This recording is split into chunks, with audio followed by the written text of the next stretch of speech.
everyone. Welcome back. Oh, where's my mic? Found it. You stay right there. Welcome to Here with me today.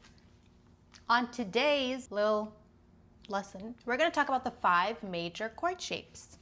The CAGED shapes, you know? So let me explain the shapes and then I will talk about where they come from. Or I'll show you the shape, then I'll explain where it is. Okay. So here's your C shape major chord with your chord identifier on this string here.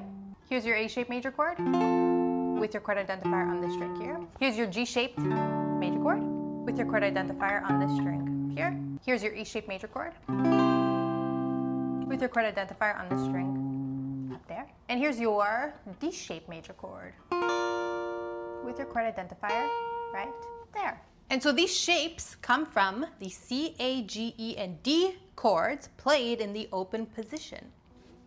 I'll show you. So in the open position, this is your C chord, this is your A chord, this is your G chord, this is your E, and this is your D.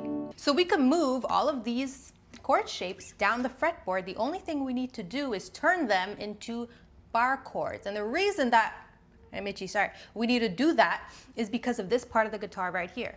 This here is called the nut, like an almond. What's happening in a bar chord, right? Our finger here, the finger that's barring, is really replicating the nut.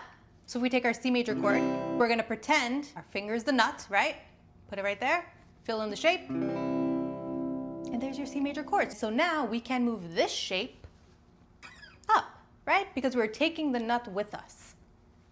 And the same is true for all the other shapes. And so now I can move them, cool, but how do I play a chord? So remember when I mentioned where the chord identifiers were in each shape? Well, let's say you wanted to move this E-shaped major chord. All we have to do is move the chord identifier in the shape down to the note whose chord you want to play. So let's say you wanted to play a C major.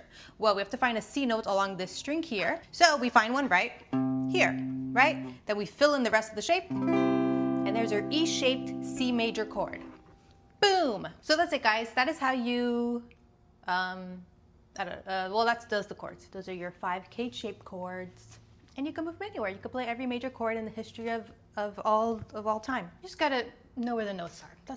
That's really what you gotta do. I know that's annoying, but it's like trying to make the color green without wanting to use the colors blue or yellow.